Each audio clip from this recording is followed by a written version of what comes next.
أعوذ بالله من الشيطان الرجيم. بسم الله الرحمن الرحيم.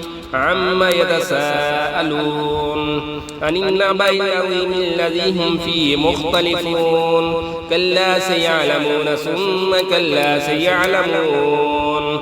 ألم نجعل الأرض مهادا والجبال أوتادا وخلقناكم أزواجا وجعلنا نومكم سباتا وجعلنا الليل لباسا وجعلنا النهار معاشا وبنينا فوقكم سبعا شدادا وجعلنا سراجا وهاجا وأنزلنا من المعصرات ماء ثجاجا لنخرج به حبا ونباتا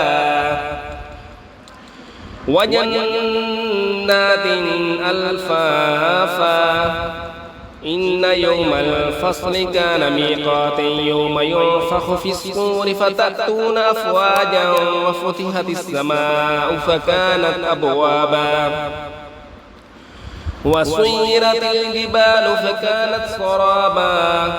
إن جهنم كانت مرصادا للطاغين مآبا لابسين فيها أحقابا لا يذوقون فيها بردا ولا شرابا إلا حميما وغساقا جزاء وفاقا.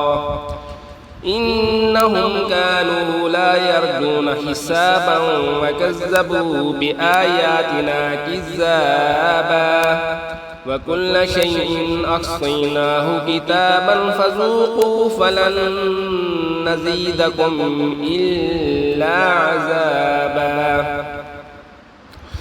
إن للمتقين مفازا حدائق وأعنابا وكواعب ترابا وكأسا دهاقا لا يسمعون فيها لغوا ولا كذابا جزاء من ربك عطاء حسابا. رب السماوات والأرض وما بينهما الرحمن لا يملكون منه خطابا. يوم يقوم الروح والملائكة صفا لا يتكلمون إلا من أذن له الرحمن وقال صوابا. ذلك يوم الحق ومن شاء اتخذ إلى ربه مآبا. إنا أنذرناكم عذابا قريبا يوم ينظر المرء ما قدمت يداه ويقول الكافر يا ليتني كنت ترابا.